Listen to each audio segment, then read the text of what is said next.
1 Samuel 17ஆம் அதிகாரத்திலே 32வது வசனத்தை நம்ம சேர்ந்து வாசிக்கலாமா?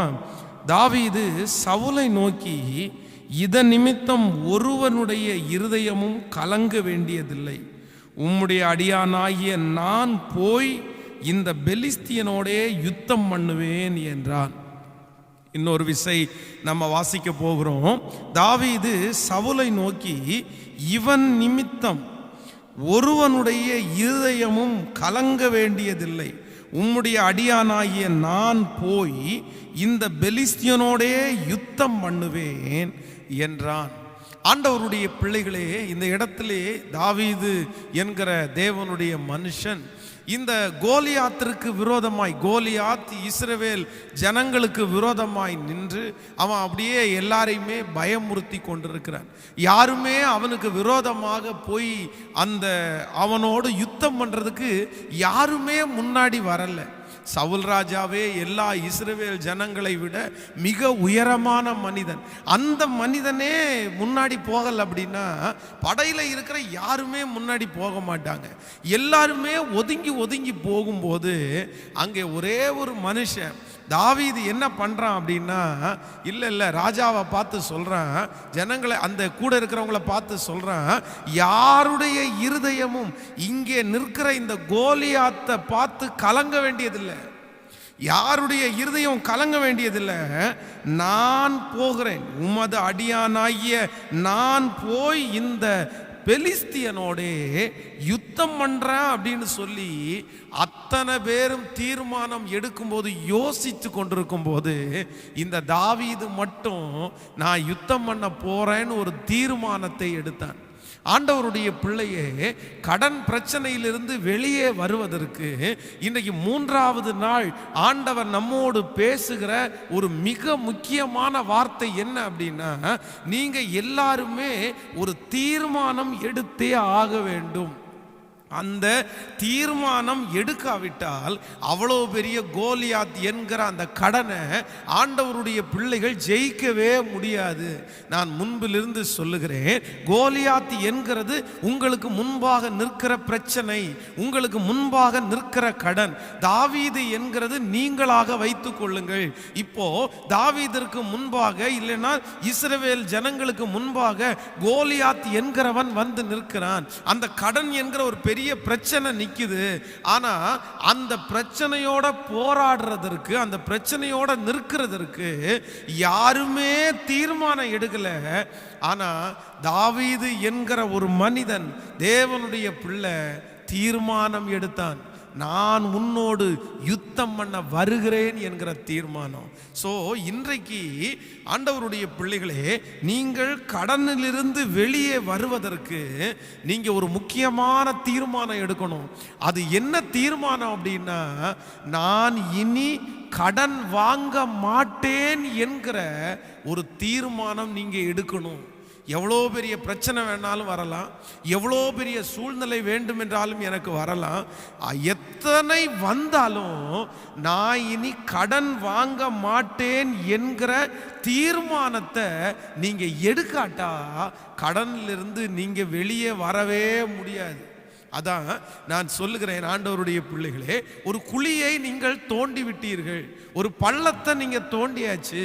ஆனா இந்த குழியை தோண்டின நீங்க அந்த குழிக்குள்ள இப்ப விழுந்துட்டீங்க. இப்ப அந்த குழிக்குள்ளே இருந்து நீங்க வெளியே வரணும் அப்படின்னா, நீங்க எப்போ அந்த குழியை திரும்ப தோன்றதை நிறுத்துறீங்களோ அப்பதான் நீங்க குழியிலிருந்து வெளியே வர முடியும்.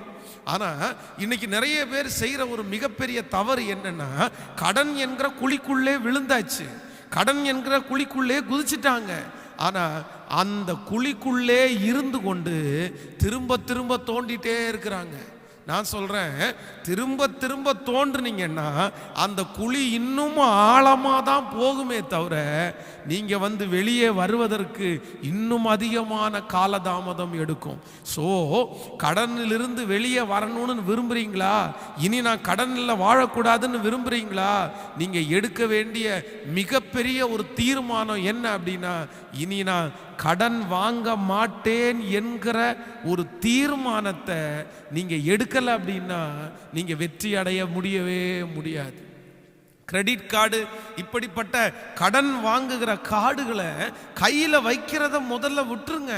நிறைய பேர் அதான் நிறைய டைம் ஃபோன் வரும், எனக்கு கூட நிறைய கால் வந்திருக்குது. கேட்ட உடனே கேட்பாங்க, சார் உங்களுக்கு பர்சனல் லோன் தேவைப்படுதா சார் அப்படின்னு கேட்பாங்க.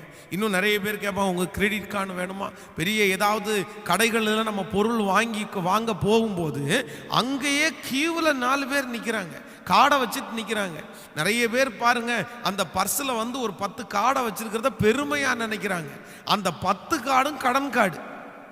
அந்த கடன் வாங்குற அந்த கார்டை தன்னுடைய பர்ஸில் வைக்கிறதற்கு பெருமைப்படுகிற மனுஷன் அப்படின்னு சொன்னா, நான் சொல்றேன், உங்களால் எப்படி பிரதர், எப்படி சிஸ்டர் வெளியே வர முடியும்? கடன் வாங்குற ஒரு கார்டு உங்க பர்ஸில் இருக்கிறத நீங்க அவமானமா நினைக்கல, நீங்க அதை வருத்தமா நினைக்கல, அதை பார்க்கும் போதே உங்களுக்கு வெக்கமா தோணல.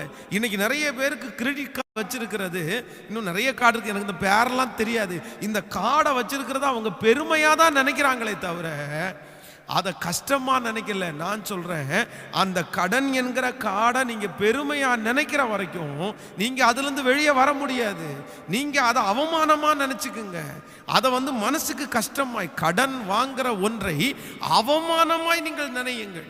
பாருங்க, அடிக்கடி சொல்லுவேன், ஒரு நபரிடத்துல போய் நீங்க கடன் என்கிற அந்த கையை நீட்டுறதுக்கு முன்னாடி வரைக்கும் நீங்க வந்து அவங்களுக்கு முன்னாடி ராஜா, அவங்களுக்கு முன்னாடி பெரிய ஆள், அவங்க உங்களை மதிப்பாங்க, அவங்க உங்களை கனம் பண்ணுவாங்க.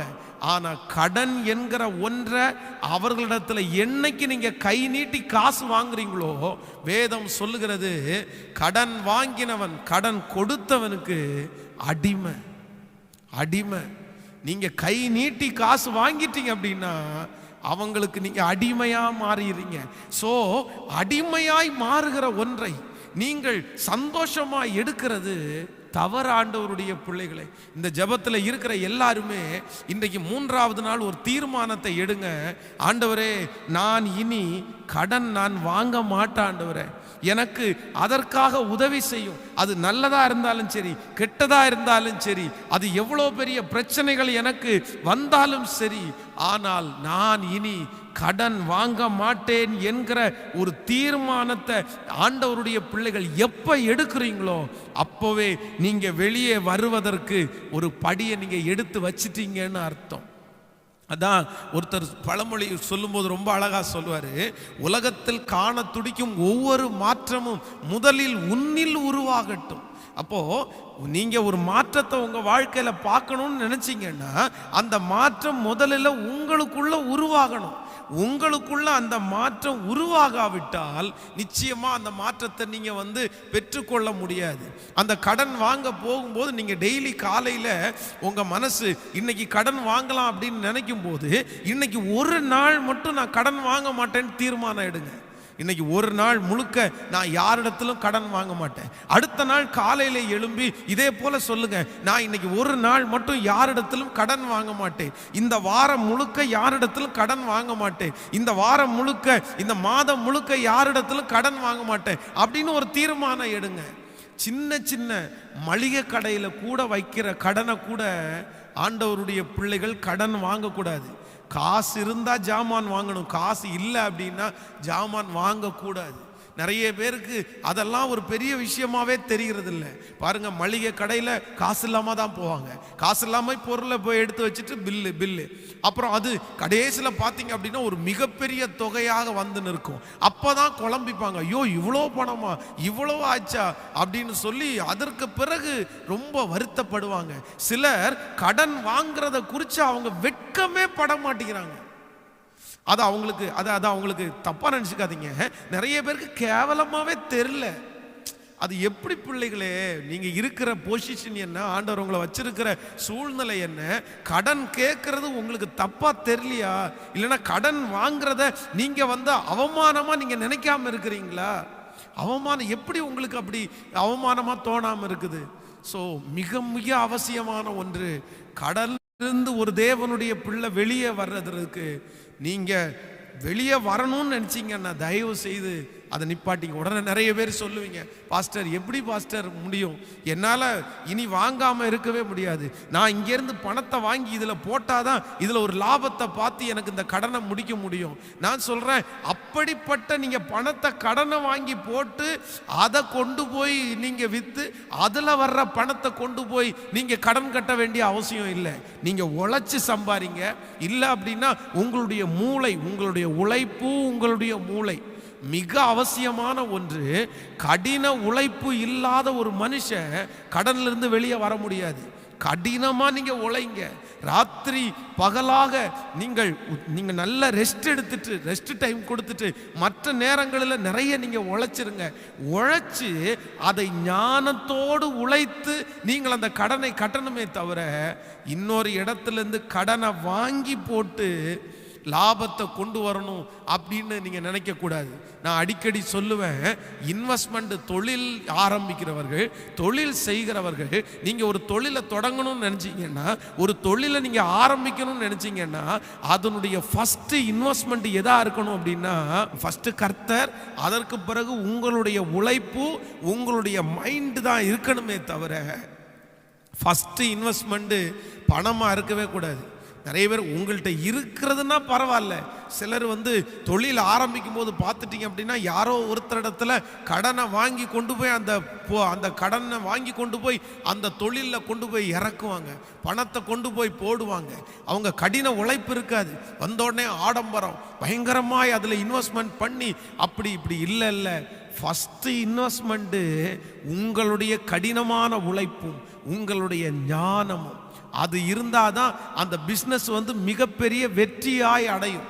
அதில் தான் நீங்கள் நின்று பிடிக்க முடியும், அதில் தான் நீங்கள் லாபத்தை பார்க்க முடியும். இல்லை அப்படின்னா நீங்கள் கடன் வாங்கி இந்த இடத்துல பார்க்குற லாபத்தை வட்டி கட்டுறதுக்கே சரியாக இருக்கும். இந்த இடத்துல பார்க்குற அந்த லாபம் நாலா பக்கம் அப்படி சிதறி போய் உங்களுக்கு அதுலேருந்து ₹1 கூட எடுக்க முடியாமல் போயிடும். ஸோ ஆண்டவருடைய பிள்ளைகளுக்கு தாழ்மையாய் நான் சொல்லுகிற ஒரு வேண்டுகோள் என்னன்னா, இன்னைக்கு இந்த ஜபத்தில் இருக்கிற எல்லாருமே ஒரு தீர்மானம் எடுங்க. நடக்கிறது நடக்கட்டும் பாஸ்டர், வருகிற பிரச்சனை வரட்டும் பாஸ்டர், பரவாயில்ல, நான் இன்னைக்கு ஒரு தீர்மானத்தோட போறேன், நான் கடன் இனி வாங்க மாட்டேன். நம்முடைய திருச்சபையிலே இந்த ஜபத்தை நடத்தி கொண்டிருக்கும் போது பல ஆண்டுகள் நடத்தணும். அப்போ ஒரு பிரதர் அப்படிப்பட்ட ஒரு சூழ்நிலையிலே வந்தார், பயங்கரமான கடன் அவருக்கு. அப்போ அவர் இந்த வார்த்தையை கேட்டு முடிச்ச உடனே சொன்னாரு, பாஸ்டர் எனக்கு எப்படி முடியும்னே தெரியல, இனி கடன் வாங்காம என்னால் சமாளிக்கவே முடியாது, வாங்கினாதான் 10 பேருக்கு நான் பதில் சொல்ல முடியும். ஒன்று பண்ணட்டுமா, நான் ஒரு இடத்துல போய் ஒரே லோனா ₹10 லட்சம் லோனா எடுத்துட்டு பிச்சு இருக்கிற எல்லா கடனையும் முடிச்சுட்டு அந்த ஒரு லோன் மட்டும் நான் கட்டட்டுமா அப்படின்னு எல்லாம் கேட்டாரு. நான் சொன்னேன், ஆண்டவர் பேசி இருக்கிறார் பிரதர், இதுக்கு மேலே எனக்கு பதில் சொல்ல தெரில அப்படின்னு. சரி பாஸ்டர், நான் ட்ரை பண்ணுறேன், நான் முயற்சி எடுக்கிறேன் அப்படின்னு சொல்லி அந்த தீர்மானம் எடுத்து கொண்டு போனார். அவருக்கு ரொம்ப கடினமான பாதையை கடந்து வந்தார். கடன் வாங்காம இருக்கிறது அவருக்கு ரொம்ப கஷ்டமா இருந்துருச்சு. ஐயோ, கையை கட்டி ஃபர்ஸ்ட் ஆரம்பத்தில் அவரால் முடியவே இல்லை பாஸ்டர், என்னால் முடியவே இல்லை. பிரதர் கொஞ்சம் சமாளிச்சிருங்க, 1 வீக்கை சமாளிச்சிட்டிங்கன்னா ஒரு மாசத்தை சமாளிச்சிருங்க. அப்படியே அடிக்கடி அவர் ஃபோன் பண்ணும்போது என்கரேஜ் பண்ணிட்டே இருந்தேன். அவர் பார்த்தீங்க அப்படின்னா 1 இயர், 1 வருஷத்தினுடைய நிறைவில் சொன்னாரு, பாஸ்டர் இந்த வருஷம் முழுக்க யாரிடத்திலும் நான் கடன் வாங்கவே இல்லை அப்படின்னாரு. இன்றைக்கு ஒரு மிகப்பெரிய ஆச்சரியம், ஒரு 2-3 ஆண்டுகள் ஆகிவிட்டது, அவர் முழு கடனையும் முடிச்சு இன்றைக்கு நிம்மதியா அவருடைய வீட்டில் சந்தோஷமா இருக்கிறார். ஆண்டவருடைய பிள்ளைகளே, ஃபஸ்ட்டு உங்களுக்கு கடினமாக இருக்கும், ஃபஸ்ட்டு உங்களுக்கு ரொம்ப மனசுக்கு கஷ்டமாக இருக்கும், கடன் வாங்காமல் உங்களால் சமாளிக்கவே முடியாத மாதிரி இருக்கும்.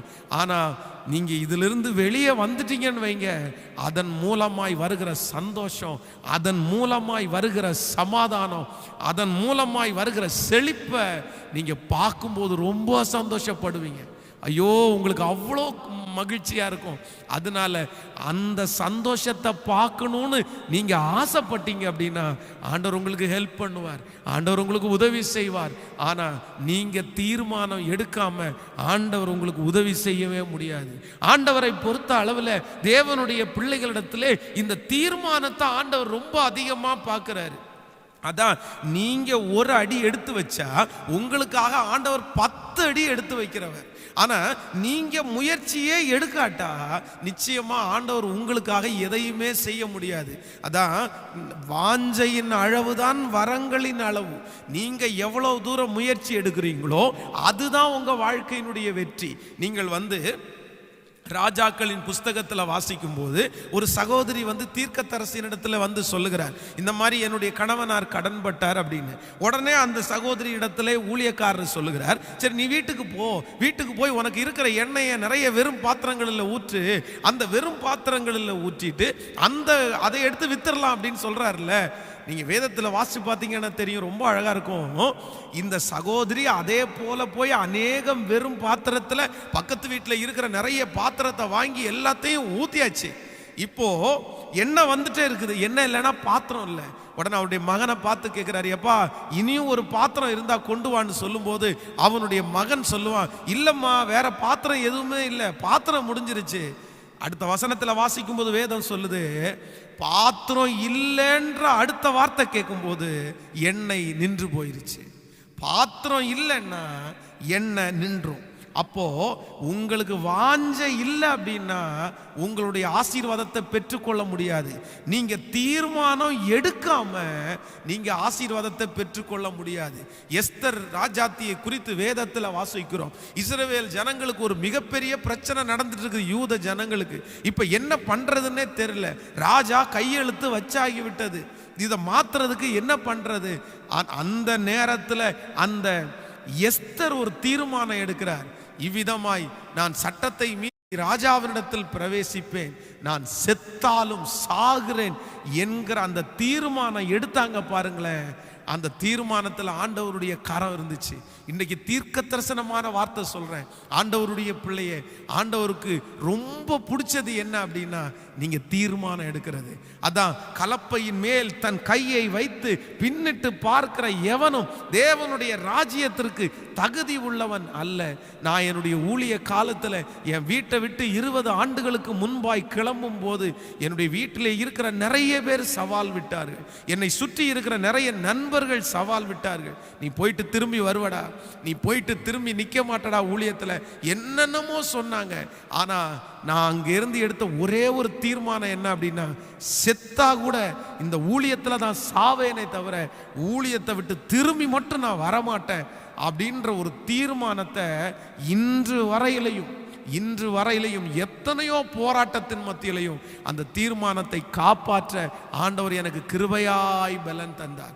ஸோ இன்னைக்கு இந்த ஜபத்தில் இருக்கிற எல்லாருமே மிக தேவையான ஒன்று, தீர்மானம் எடுங்க.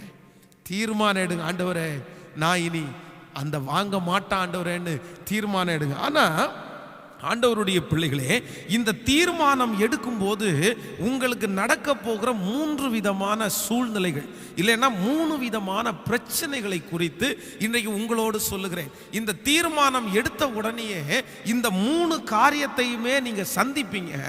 ஆனா இந்த 3 காரியத்திலையும் ஆண்டவருடைய பிள்ளைகள் சோர்ந்து போகக்கூடாது. அந்த 3 காரியங்களையும் இன்றைக்கு உங்களுக்கு சொல்லி உங்களுக்காக நான் ஜெபித்து அந்த சந்தோஷத்தை அனுபவிக்க ஆண்டவர் உங்களுக்கு வழி நடத்துவார். வேதத்தை திறந்து வாசிக்கலாம்.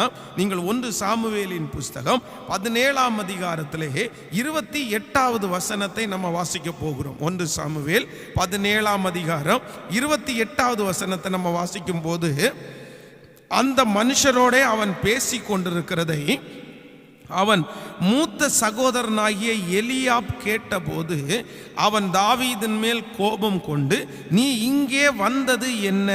வனாந்தரத்தில் உள்ள அந்த கொஞ்ச ஆடுகளை யார் வசத்தில் விட்டாய்? யுத்தத்தை பார்க்க அல்லவா வந்தாய்? உன் துணிகரத்தையும் உன் இருதயத்தின் அகங்காரத்தையும் நான் அறிவேன் என்றான். கர்த்தருடைய பிள்ளைகளே, இந்த இடத்திலே மிக அழகாக ஒரு வேதம் சொல்லுகிறது. இப்போ தாவீது, சங்கீதக்காரனாகிய தாவீது, கோலியாத் என்கிற ஒரு மனுஷனுக்கு விரோதமாய் போக வேண்டும் என்று ஒரு தீர்மானம் எடுத்துட்டான், ஒரு முடிவு பண்ணிட்டான். இனி நான் அதை செய்ய மாட்டேன்னு. ஸோ அவன் முடிவு பண்ணும்போது முதல்ல அவனுக்கு முன்னாடி வந்து நின்னது என்ன அப்படின்னா, ஏளனம் தான் வந்து நின்றுச்சு. அவனை ஏளனமாய் பார்த்தார்கள், அவனை கேவலமா பார்த்தாங்க, அவனுடைய கூட பிறந்த சகோதரன் கேவலமா பார்த்தான். ஆண்டவருடைய பிள்ளைகளே, நீங்கள் கடன் வாங்க கூடாது என்று தீர்மானம் எடுக்கும்போது முதல்ல உங்களுக்கு என்னதான் வரும் அப்படின்னா ஏளனம் தான் வரும். இதை போய் சொல்லி பாருங்களேன். நீங்க யாராவது ஒருத்தர்கிட்ட சொல்லி பாருங்களேன், நான் இனி கடனே வாங்க மாட்டேன்னு தீர்மானம் எடுத்துட்டேன் பிரதர் அப்படின்னு சொல்லி பாருங்களேன். சொல்லி பார்த்தோன்னா அவங்க என்ன சொல்லுவாங்க தெரியுமா? ஏன் பிரதர் இவ்வளோ பெரிய பிரச்சனையை வச்சுட்டு இனி யார்ட்டையும் கடன் வாங்காமல் இருக்கிறேன் அப்படின்னு சொல்றீங்க, சும்மா வேலையை பாருங்க அப்படின்னு சொல்லி உங்களை ஏளனமாய்த்தான் பார்ப்பார்கள். உங்களை பரியாசம் பண்ணுவாங்க. உங்களிடத்துல பேசும்போதே கேவலமா பேசுவாங்க. சும்மா இந்த மாதிரி எல்லாம் பேசிட்டு இருக்காதீங்க, சும்மா இந்த மாதிரி எல்லாம் சீன் விட்டு இருக்காதீங்க, என்னென்னமோ சொல்லுவாங்க. ஆனா அத்தனை பேர் ஏளனம் பண்ணினாலும், தன்னுடைய கூட பிறந்த சகோதரன் ஏளனம் பண்ணினாலும் அவன் எடுத்த தீர்மானத்திலிருந்து வெளியே வரவே இல்லைங்க. போவேன் அப்படின்னு சொன்னவன் இந்த கோலியாத்திற்கு விரோதமாய் போனான். இன்று ஆண்டவருடைய பிள்ளைகளே, யார் உங்களை ஏளனம் பண்ணினாலும், ஒருவேளை இந்த ஜெபம் முடிக்கும் போது நீங்கள் இப்படிப்பட்ட தீர்மானத்தை எடுக்கும் போது யாரோ ஒருத்தர் உங்களை ஏளனம் பண்ணி உங்களை சிரிக்கலாம், உங்களை ஏளனங்கள் உங்களுக்கு நிறைய வரலாம். ஆனா நீங்க சோர்ந்து போகவே போகாதீங்க. நீங்க எடுத்த தீர்மானத்துல நீங்க கவனமாய் அதை கடைசி வரையிலும் பிடித்து கொள்ளுங்கள். நீங்க நியூயார்க் டைம்ஸ் பத்திரிகையில் ஒரு விசை 1903 வருஷம் அந்த நியூயார்க் டைம்ஸ் பத்திரிகையில் இந்த ரைட் சகோதரர்கள் அவர்களை குறித்து ரொம்ப ஒரு தரக்குறைவான ஒரு காரியத்தை அந்த பத்திரிகை எழுதிருச்சாமா. அவங்கள குறித்து ரொம்ப குறைவாய் மதிப்பு போட்டு அவங்கள ரொம்ப ஒரு கேவலமாக எழுதினாங்களாமா. ஆனால் அவங்க அந்த பத்திரிகை கேவலமாய் எழுதின அடுத்த ஒரு சில நாட்களுக்குள்ளாக அவங்க தயாரித்த ஒரு விமானத்தை அவங்க பறக்க பண்ணியிருக்கிறாங்க. ஒரு விமானத்தை அவர்கள் இன்னைக்கு ரைட் சகோதரர்கள், அவங்கள பற்றி நிறைய பேருக்கு தெரியும்னு நினைக்கிறேன். அவங்க மிகப்பெரிய கோடீஸ்வரர், நாட்டிலே இருக்கிறதுலே பெரிய கோடீஸ்வரர்கள். அவர்கள் இந்த ஃப்ளைட்டு இதை மேனுஃபேக்சரிங் பண்ணுற அவர்களுடைய முதல் ஃப்ளைட்டை அவங்க ஏளனம் பண்ணப்பட்டதுக்கு பிறகு அதை வெளியிட்டார்களாமா. ஸோ நான் நம்புகிறேன் ஆண்டவருடைய பிள்ளைகளே, நமக்கு ஆண்டவர் அப்படி செய்ய மாட்டாரா? உங்களுக்கு அப்படி செய்ய மாட்டாரா? பேதுருவை குறித்து வேதம் சொல்லுகிறது, அவன் ஆண்டவர் கடலில் நடந்துட்டு வர்றாரு. நடந்து வரும்போது எல்லாரும் அந்த கடலில் ஆவேசம் ஆவேசம் என்று கத்துகிறார்கள். அப்போ இவன் ஆண்டவரை பார்த்து கேட்கிறான், ஆண்டவரே நீரா இருப்பீரே, ஆனால் நானும் இந்த கடலில் நடந்து வரட்டுமான்னு கேட்ட உடனே கப்பல்ல இருந்த நிறைய பேர் கேவலமா ஏளனமா பேசியிருப்பாங்க. அவன் நடந்து போகும்போது கூட ஆச்சரியமா பார்த்துருப்பாங்க. ஆனா அவன் அமிழ்ந்து போகும்போது இங்க இருக்கிற எல்லாருமே கிண்டல் பண்ணியிருப்பாங்க. இவனுக்கு தேவையா இது? எதுக்காக இப்படி பண்ணிட்டு இருக்கிறான்? இது ஒரு சரியான ஒரு முந்திரி கொட்டை, என்னென்னமோ சொல்லி இருக்கலாம். ஆனா நான் நம்புறேன், பேதுரு கடல்ல நடந்தவங்களை குறித்து வேதத்துல 2 பேர் எழுதப்பட்டிருப்பாங்கன்னா, ஒன்னு ஆண்டவராகிய இயேசு கிறிஸ்து, இன்னொன்று பேதுரு. இவங்க 2 பேருக்கு தாங்க கடல்ல நடந்தாங்க அப்படின்ற ஒரு பெரிய கிரேடை யாரு வாங்கினான்னா பேதுரு வாங்கிட்டாரு. காரணம் என்ன அப்படின்னா, அந்த ஏளனத்தின் மத்தியிலையும் இவங்க என்ன கிண்டல் பண்ணுவாங்க, இவங்க என்ன நக்கல் பண்ணுவாங்கன்னு தெரியும். ஆனா கூட நான் ஒரு தீர்மானம் எடுக்கிறேன்னு காலடிகளை முன்பாக வைத்ததுனால அந்த பேரை இன்னைக்கு வாங்க அளவுக்கு ஆண்டு உதவி செய்தார். நான் நம்புறேன், இந்த ஜபத்தில் இருக்கிற ஆண்டவருடைய பிள்ளைகளே, உங்களை எத்தனை பேர் வேண்டும் என்றாலும் ஏளனமாய் பேசலாம், ஏளனமாய் பேசலாம். உங்க கூட வேலை பார்க்குறவங்க நிறைய பேர் இந்த காரியத்தை கேள்விப்பட்ட உடனே ஏளனம் பண்ணலாம். ஆனா நீங்க எத்தனை பேர் ஏளனம் பண்ணினாலும் நீங்க கவலைப்படவே கூடாது. தீர்மானத்தில் தயவு செய்து அந்த தீர்மானத்தை மரணம் வரைக்கும் காப்பாற்றக்கூடிய பலனை ஆண்டவர் உங்களுக்கு தரணும்னு நான் பாரத்தோட ஜெபிக்கிறேன். நிச்சயமா தருவாரு, நிச்சயமா தருவாரு. அதுதான் நம்பிக்கை, அதுதான் விசுவாசம். அழைத்த தேவன் கைவிட்டு விடுவாரோ? இதுவரையிலும் நடத்தின தேவன் கைவிட்டு விடுவாரோ? எத்தனையோ சூழ்நிலையிலிருந்து உங்களை தூக்கி எடுத்த தெய்வம் இதிலிருந்து உங்களை தூக்கி எடுக்க மாட்டாரோ? நான் நம்புகிறேன், நிச்சயமாய் தூக்கி எடுப்பார். ஸோ எவ்வளவு அவமானம், எவ்வளவு நிந்த வந்தாலும் நான் எடுத்த தீர்மானத்தில் உறுதியாயிருப்பேன். கையை உயர்த்தி நம்புறவங்க மட்டும் உங்க கையை உயர்த்தி இந்த செய்தி கொடுத்துட்டு இருக்கும் போதே அப்பாவை பார்த்து சொல்லுங்க, ஆமா ராஜா, எனக்கு நிந்த வந்தாலும், எனக்கு அவமானங்கள் வந்தாலும், சொல்லுங்க எல்லாரும், அவமானங்கள் வரலாம், எனக்கு நிந்த வரலாம், ஆனா நான் நம்புறப்பா, நான் எடுத்த தீர்மானத்துல கடைசி வரைக்கும் நான் நிலை நிற்பேன்னு சொல்லுங்க. நான் நிலை நிற்பேன். ஹல்லேலூயா. சில நேரத்தில் ஆண்டவருடைய பிள்ளைகள் சொல்ற வார்த்தை எல்லாத்தையும் நீங்க காது கொடுத்து சில நேரத்தில் கேட்டுட்டீங்க அப்படின்னா உங்களால சில காரியத்தை வெற்றி அடையவே முடியாது.